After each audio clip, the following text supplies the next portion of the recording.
तालिबान के foreign minister Aamir Khan Muttaqi की visit पे, बाय द वे उनका आज लास्ट डे है, वो 9 अक्टूबर से 16 अक्टूबर के बीच में इंडिया में है। और उनके इस विजिट पे एक क्वेश्चन आया सबके माइंड में कि क्या हमने तालिबान को ऑफिशियली रिकॉग्नाइज कर लिया है, और अगर हमने एम्बेसी रीओपन करी है काबुल में तो क्या इसका मतलब हम ऑफिशियल डिप्लोमेटिक रिलेशन तालिबान के साथ शुरू करने वाले हैं। अब ये क्वेश्चन जाहिर सी बात है आपके माइंड में भी होंगे, तो आइए इस बात को समझते हैं। Decoding Taliban engagement with India, कि क्या हमने ऑफिशियली रिकॉग्नाइज करा है तालिबान को, और अगर हमने अपनी एम्बेसी रीओपन भी करी है वहां पे, डज दैट मीन कि हमारे diplomatic relations with Taliban is dependent upon us recognising and giving that legitimacy to Taliban? Let's understand these things. Welcome to the video.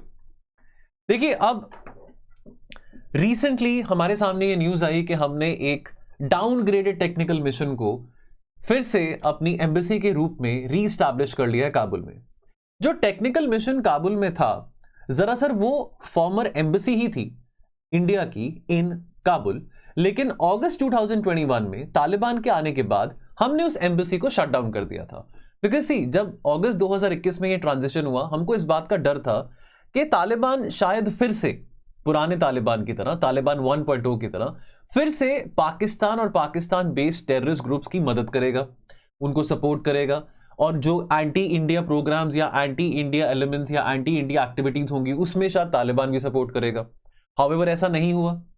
We continued to give Afghanistan, the people of Afghanistan, humanitarian aid, whether that was food, whether that was medicine or other essential commodities. We continue to give these items to the people of Afghanistan through a technical mission, जो एक downgraded version of former embassy था, former Indian embassy था।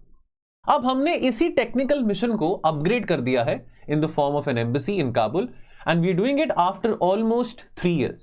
More than 3 years. Now understand one thing, the actions of recognizing a government or a state, ये एक बात है, and establishing an embassy in that particular country ये दूसरी बात है। तो यानी कि दोनों actions को हम distinct form में देख सकते हैं। ये दोनों actions distinct political acts हैं which are governed by different norms of international law and practice. Officially recognizing the Taliban-run Islamic Emirate, that would entail India's acceptance of its de jure nature. This would in turn mean that India is deeming the Taliban's violent displacement of an elected government in 2021.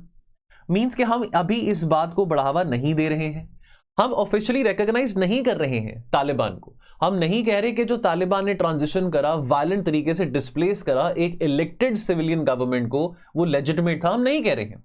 और अगर हम तालिबान को accept कर लेते हैं as the legitimate government और the legitimate representative of the people of Afghanistan, तो उससे हम अपने ही आइडियल्स में और अपने ही सिद्धांतों में कॉम्प्रोमाइज कर बैठेंगे। बिकॉज हम इस ट्रांजिशन को लेजिटिमेट नहीं मानते हैं। हम क्या, पूरी दुनिया इस ट्रांजिशन को लेजिटिमेट नहीं मानती है। Now even back in the 1980s India इकलौती कंट्री थी जिसने रिकॉग्नाइज करा the legitimacy of the Soviet backed democratic Republic of Afghanistan, जो कि which was established after the coup which happened in Afghanistan in 1978. Alright, तब कोई और कंट्री ने नहीं रिकॉग्नाइज करा था Soviet backed democratic Republic of Afghanistan को। Now understand one thing, international law के दायरे में अगर हम देखें, इसका मतलब ये नहीं है कि अगर हम ऑफिशियली रिकॉग्नाइज नहीं कर रहे तालिबान को, डजंट मीन कि हम ट्रेडिशनल डिप्लोमेटिक टूल्स या ट्रेडिशनल डिप्लोमेसी का इस्तेमाल नहीं कर सकते to engage with whosoever is in power in Afghanistan. Now, if we are engaging diplomatically with Taliban, or we are forming, or if we are re-establishing our embassy over there, we are not violating any kind of international law. अगर हम कायदे के हिसाब से चले। Now, international convention है, जैसे कि वियना कन्वेंशन है डिप्लोमेटिक रिलेशंस की अगर हम बात करें, वहां पे क्या बात करी जाती है, वियना कन्वेंशंस के चलते यही बात कोडिफाई करी जाती है, यही चीज स्टैंडर्डाइज करी जाती है about the international practice regarding the rights and responsibilities of the diplomatic and consular missions of a sending state on the receiving state.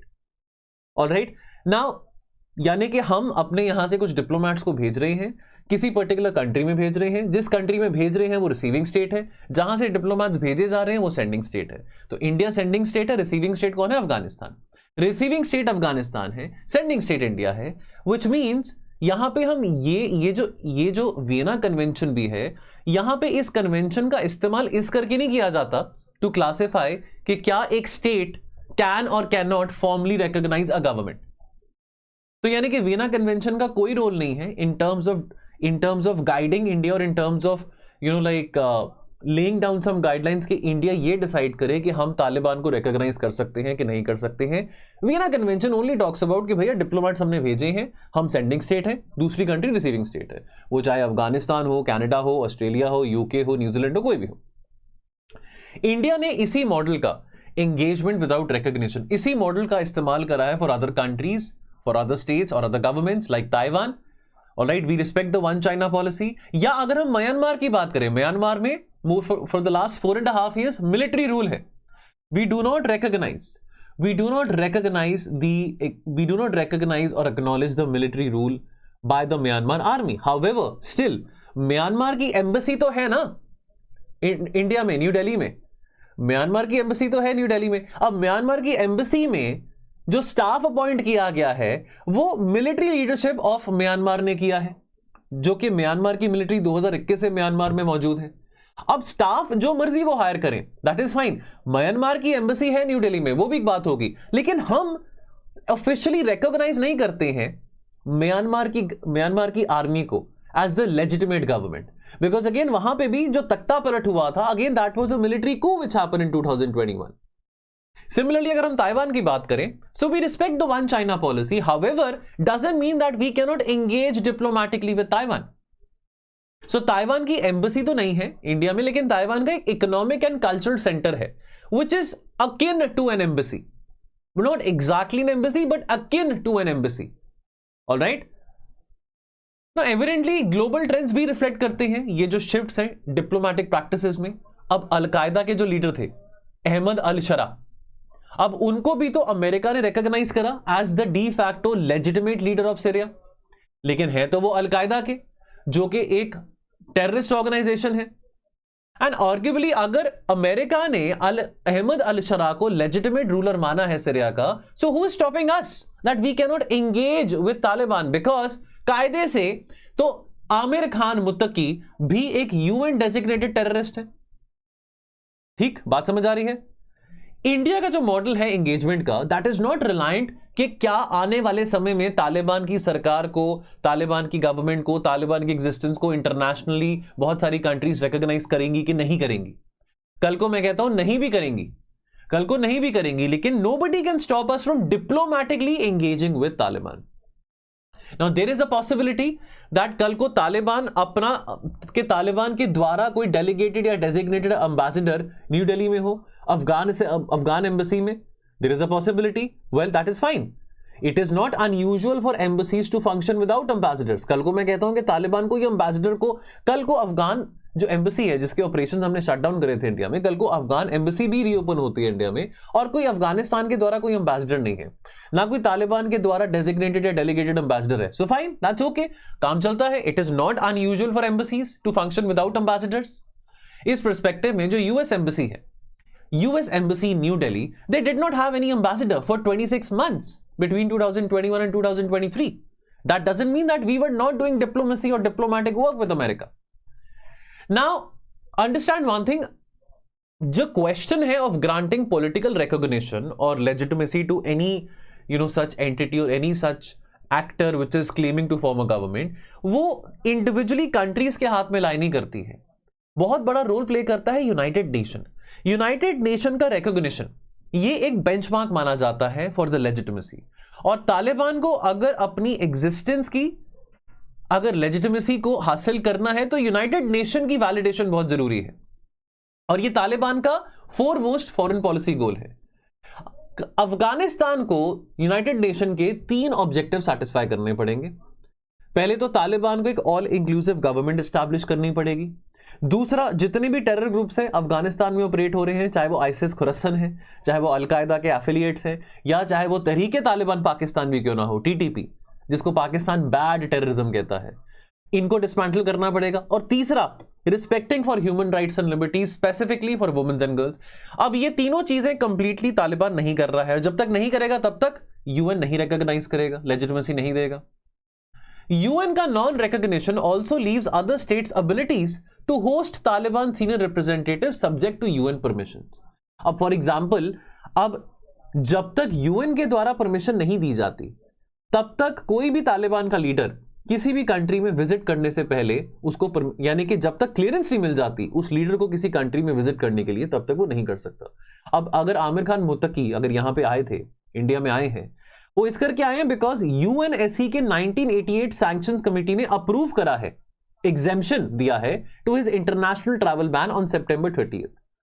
यानी कि अगर हमने भी तालिबान के किसी सीनियर मिनिस्टर को होस्ट करना है जिसको एक आतंकवादी का ओहदा दिया गया है, कोई भी लीडर हो तालिबान का जिसको डेजिग्नेट किया गया है एज अ टेररिस्ट, तो उसको रिसीव करने से पहले या कोई भी कंट्री उसको रिसीव करने से पहले उस व्यक्ति को, उस लीडर को पहले परमिशन लेनी पड़ेगी और इंडिया को भी परमिशन लेनी पड़ेगी from the UNSC sanctions committee कि उसके ट्रैवल पे एग्जेम्पशन लगा दिया गया है, वो ट्रैवल कर सकते हैं। तो इतनी ज्यादा सिग्निफिकेंस है। सिग्निफिकेंस किसकी है? यूनाइटेड नेशंस की है in terms of giving legitimacy to whosoever leader is in the Taliban or even the existence of Taliban. अब understand one thing, India Taliban के बीच में जो एंगेजमेंट विदाउट रिकॉग्निशन है, क्या फैक्टर्स हैं? इंडिया का क्या कंफर्ट है कि इंडिया अपने लिमिट्स को पुश कर रहा है, India wants to engage without officially recognising Taliban? तीन फैक्टर्स यहां पे आते हैं। पहला, तालिबान खुद इंटरेस्टेड है, तालिबान खुद इंटरेस्टेड है, तालिबान खुद प्रोएक्टिवली एंगेज करना चाहता है इंडिया के साथ, और तालिबान फॉरेन इन्वेस्टमेंट सीख कर रहा है। अगर हम उसको थोड़ा थोड़ा करके भी वहां पे अफगानिस्तान में इन्वेस्ट करें तो भी Taliban is very happy about that. Taliban ने एक्टिवली लॉबी करा है for Indian reengagement with Kabul. Let me also tell you, पिछले 4 सालों में we have given enough aid, enough essential commodities to the people of Afghanistan, because even after that transition which happened in Afghanistan, we did not want the people of Afghanistan to believe that we have given up on them.